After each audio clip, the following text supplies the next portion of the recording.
November 8th, 2021. This is the Daily Rob, available on all major podcast networks. Now, how about you give us a like or a comment or hell, subscribe, because you know all that stuff helps with the algorithm and gives us a nice little boost. Now, drum roll please for the man, the myth, the legend, the one and only Rob Smith. Hello from outer space, Stu. Can you hear me all right? Yeah, I always thought there was no sound in space, but you seem to have broken that rule. Well, I'm in one of Elon Musk's rocket ships. He's going to allow me to do it for free just to kind of advertise it on Rob is Right, how cool it is. And it's pretty cool. I can see all kinds of things down there. There's England, there's France. I see Biden shitting his pants. Yes. Speaking of that, Stu, that's my first story of the night. It's amazing. Up here in this rocket ship, we get all the news. Damn. Well, anyway, Stu, I don't know whether you heard, this is the most important story of the weekend, perhaps the year. The Duchess of Cornwall, Camilla, who's married to Mr. Excitement himself, Prince Charles, they're both very concerned about climate change because they like to garden a lot. Brits like to garden. Well, anyway, so being important people on the island nation, they had a little tete meeting with President Biden. And Camilla has reported in the Daily Mail that Joe lost control of his bowels. And apparently it was incredibly noisy. In other words, it wasn't just up, but it lasted for, like 15 seconds, and it was loud. And I think she recorded it. But anyway, Stu, while we make fun of this, because it's funny, I must admit, and Stu, we've all had bowel problems. I've had bowel problems myself, which might be a topic for another day. By the way, Stu, we have our first sponsor on our show. Speaking of bowel problems, we have Fiber Power. Can you see that? Yes. They're our first sponsor. And I will say, I take this every day. And Stu, it used to be I'd go have the Kung Pao pork chicken, and the next day I'm jostling around, and let's just say things aren't always very regular. But since I've been taking Fiber Power, I must tell you, Stu, it's awesome. I highly recommend it. No problems at all. But getting back to Joe's incontinence, I think I told you I had a legal case once with a man who had dementia, and I read his medical files, and this is part of the problem. Here you go. I got this off the Alzheimer's website. Incontinence and toilet problems in people with dementia. A person with dementia is more likely to have accidents, incontinence, or difficulties using the toilet than a person of the same age who doesn't have dementia. For some people, incontinence develops because messages between the brain down here don't work properly. They may not recognize that they have a full bladder or bowel, or be able to control them when they do. Well, there you have it, Stu. More evidence that our president is a demented old coot. All right, Stu. Story number 2 is also a very serious story, Stu, that we all should pay attention to. Cornell University is now offering baskets of free menstrual products in all bathrooms, including men's bathrooms. In fact, Stu, they've come up with a new term because menstrual has the word men in it, and it's not gender neutral. And as you know, that's a sign of white supremacy. So, Stu, what the folks at Cornell University, an Ivy League school, have done is they've renamed these feminine products Mixtral, MXNSTRUAL products. And they are also available in men's bathrooms because, of course, men can have periods too. So, Stu, although your parents pay $75,000 to send you to Cornell, it's worth it because you get cutting edge information and learning like this. Who knew that men had menstrual issues? Another discovery. The good people at the Ivy League institution of Cornell obviously have never looked at the etymology of menstrual. So it comes from Latin for mensis, which means month. So Stu, once again, pull it up, hit the jumper. Boom shakalaka! In your face, Ivy League school. Don't mess with Stu. It just astounds me that people, I mean, I just don't even know what, I'm speechless. Okay, next story. It really is unbelievable. Yeah. There are no thinkers there, Stu. Anyway, in Australia, they've had these incredible draconian lockdowns. People are, I mean, you can't even go outside your house now, but the few people who have gone outside their house, the government there is fining them. And if you don't pay your COVID fines, they are now going into your bank accounts and, well, they're about to, haven't done it yet, and extracting your fines from there, from those bank accounts, and or placing liens on your property. So, Stu, if you walk outside your house in Australia, the government's gonna take your house from you. That's basically what that means. And Stu, our magnificent Congress, filled with great thinkers like Nancy Pelosi and Sheila Jackson Lee, and what's the fat guy from New York? Oh, Jesus Christ. Who also poops in his pants a lot. Jerry Nadler. Yeah. Well, they've come up, they passed a bill, and it's going to be signed by the president, a $1.2 trillion infrastructure bill. And Stu, notice I said infrastructure bill. That's what it's called. Stu, I doubt anybody has read this. In a future podcast, I will tell you what's really in that bill. But although I haven't read the bill, I can tell you right now that it's loaded with pork, which pads the pockets of constituencies loyal to the Democratic Party, and much of the money will end up flowing back to members of Congress, their families, or other people associated with them. Finally, Stu, the brain trust at NASCAR, which you know is a Southern sport, always has been, great enthusiasm. A couple years ago, they said no more Confederate flags there. And that really hurt their marketing in the South.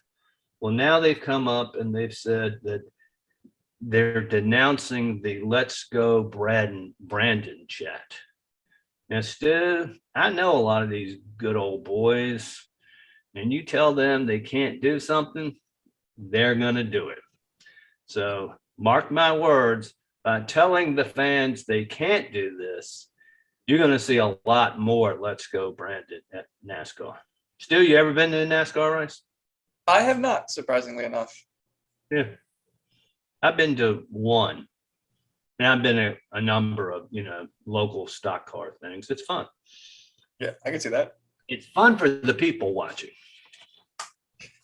Well, Stu, that's what I had tonight. And don't forget, when you feel like you might have leaky bowels, fiber powder will make you solid. There you go. So, Stu, it's not showing up real well here in space for some reason, but anyway. cosmic rays, probably. Yeah. Yeah, you would think traveling at 50,000 miles an hour like I am orbiting the Earth, I might have shaky bowel syndrome, but not with fiber powder. Am I a little bit like Peyton Manning when he won the Super Bowl and he kept talking about Budweiser? Oh, it's the scene from Wayne's World where it's just they have all their sponsorships. Contractor, no. I will not bow to any sponsor.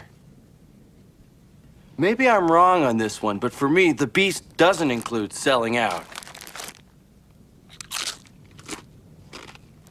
Garth, you know what I'm talking about, right?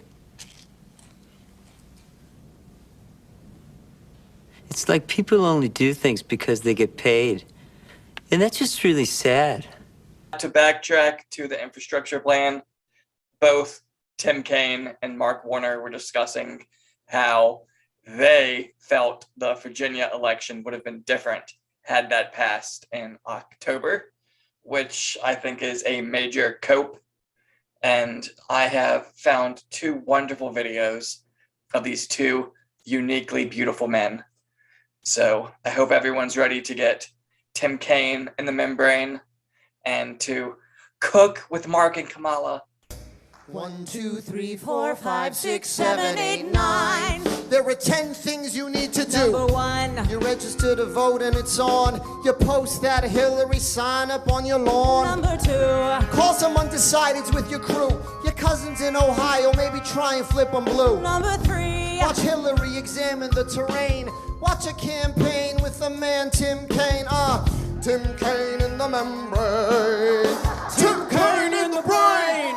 Number 4. Hillary makes each decision, looking at the world from a rarefied position. A public servant with tenacity, agility. Mi gente, experience is not a liability. I just want to show everybody how to make a tuna salad sandwich. Okay, tuna in a can. Take the top off. Drain. Drain the water.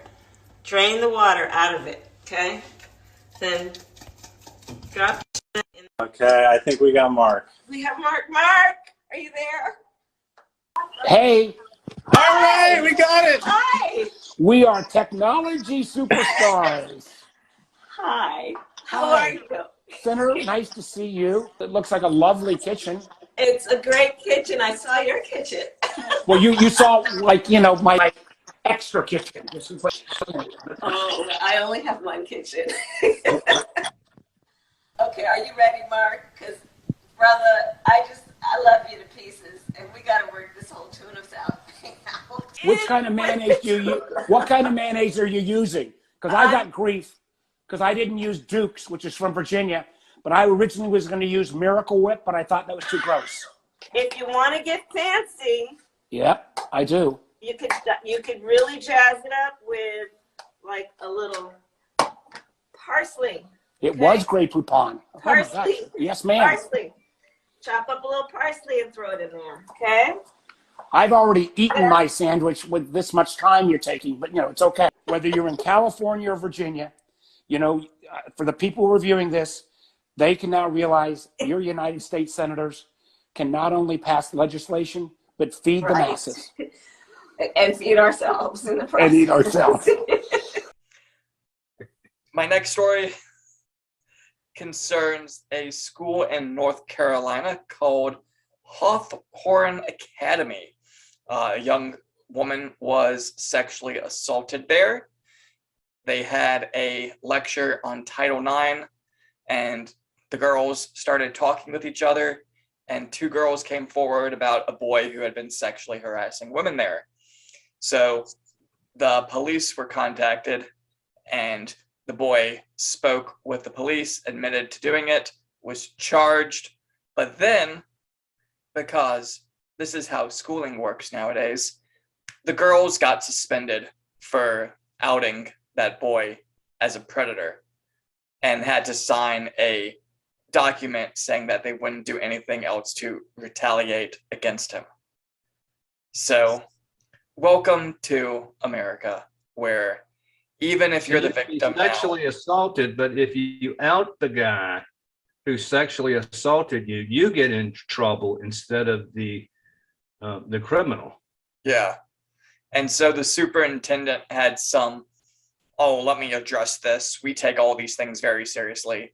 But essentially the school board said that, or not the school board, the school itself and its various apparatuses that determine this, said that she had in some way modified the story a little bit. But I really just think it's just one of these things where it's negative publicity for the school board, so they have to punish her and then get her to essentially shut up about it.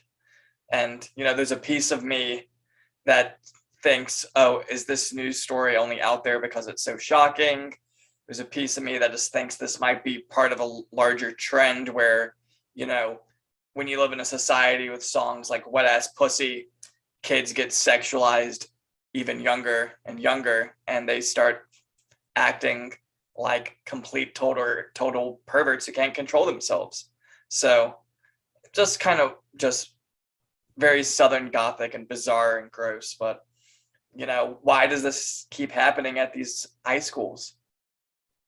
Well, one reason, Stu, I know this is going to be shocking, and YouTube might cancel this video because of this, but I'm going to whisper. Men and women are different. Really. So you put men with their testosterone and aggressive behavior in a position to do bad things can happen. I mean, you know, you often talk about, you know, Christian Judaic values being needed again. And, you know, it makes me kind of think that, you know, it was wrong to take religion out of the school in some capacity, because It's no question. And this goes back to what education should be. It should be consumer choice, like everything else in our capitalist society. You choose, your parents choose where you go to school and what you learn and what courses you need, instead of everything being crammed down from the top and none of it bubbles up from the bottom. And much of education is that way. And my last story concerns the assassination attempt on the Iraqi prime minister. So this is kind of a reoccurring theme when we look at this whole Iraq, Iran, and then just the power dynamics and alliances in the region of the Middle East concerning these two. So leading into the weekend, you had pro-Iran Shiite protest in Iraq. So the Iran-allied group, essentially, they have kind of set themselves up to be this kind of paramilitary organization. Some consider them to be terrorist, others do not. And this group is called Hashad al-Shabi, and they are a conglomerate of essentially 7 other groups that fused of late to become this one kind of superpower. And the Iraqi police kind of worry about them because they're that powerful, where they, you know, have their own political faction and alliance. They put forth candidates, they do their own policing, and it's kind of this Shia domination at the hands of this permanent militia. So from 2019 up until today, this group will actually put down protesters And when I say put down protesters, they kill protesters who protest against them. So that had really turned popular sentiment against them. So of late, they lost a lot of seats and a lot of their power in politics because of that negative PR against them. And so they were protesting essentially against the Iraqi Prime Minister, Mustafa al-Kadhimi, because of this. And over the weekend, a day after some of these protests were broken up, 3 drones went to the Prime Minister's house, and 2 of them were intercepted, but a third went off and exploded. No one was. Where did they come from? The drones? Yes. So I think the conservative analysis is going to be, oh, these must be drones from Afghanistan that got sold to these people. I don't think that's accurate at all. No, but who fired them? It's no one's 100% sure, but all eyes are essentially thought that it's this paramilitary organization did this, or someone in sympathy or allied with them. I'm flying over the Middle East now, Stu. I'm looking at Baghdad, Tehran. I don't see any cruise missiles right now, but there are a few protesters out in the street. But it's all signs point to this group, Hashad al-Shabi, and a lot of people don't understand that, you know, when we think of drones, we think of the drone strikes that the US military is capable of doing. Now, there are cheap drones that we see people play with all the time. You can attach explosives to those, and you can use those as essentially aerial IEDs. And it's something that we haven't seen stateside happen, but it happens all the time in the Middle East. So you can get these fairly strong, fairly cheap drones out of China and use them for all kinds of terrorist attacks. I've walked over in Bird Park, and there's a drone club sometimes, and these guys are flying their drones. And that's the first thing I've always thought of is, man, you could attach something to these things and really cause a lot of damage, and they can fly low, and yeah, it's pretty scary what their capabilities are, and how do you stop them is the issue. So I get it. Yeah, and if we talk about using drones to deliver Amazon packages, and you know the average weight of an Amazon package can be a few pounds, imagine what you can do with a few pounds of explosives with a detonator. Yeah, plastic explosives, you know, it's not very heavy. Yeah, and depending on what kind of explosive you're using as well. So, very interesting to me because, you know, the Middle East is always a fascinating place when we look at the various political groups and organizations and just the constant turmoil going on there. So I'm keeping an eye on that, and just some interesting other tidbits. The US military did bomb what they perceived to be a drone factory in June of this year. And then Where? In Iraq, what they believe to be essentially this paramilitary group's drone factory or drone assembly center. And then, do you want to guess how many troops we currently have in Iraq? 3,600. Pretty close, 2,500. So, Okay. you know, we still have a few thousand people there. So I am sure this isn't the last time we will look at Iraq in this month. And I'm sure things are just heating up, you know. Do I applaud you. You've been way ahead of everybody on this story, what's happening. And it does seem to me there's a good possibility of disintegration. Yeah, and you know, because it's just this reoccurring theme, our current president is actually in the middle of negotiations again with Iran. And we are seeing how Iran has such a large power role in the region, whether it's essentially being involved with people who are going to assassinate the prime minister of Iraq to, Lebanon, and how Iran plays a very different role with their politics there. But was it right for Trump to put sanctions on that country and essentially cripple their power and all of that stuff? I don't know. But I do know that there are groups that essentially disperse literature in Iran that encourages, free thinking, freedom of speech, enterprise, and trying to plant the seeds of thought that might lead to a tolerant country that doesn't want to have hegemonic power in the region. Actually, I have some words of wisdom, Stu. Okay. And this is a little bit more on a serious note. Stu, later this week will be Veterans Day. But before Veterans Day was Veterans Day, it was Armistice Day. And it was the end of World War I, which was a terribly bloody conflict, and one that I think was a complete waste of life and treasure, because these European powers didn't understand the viability of markets.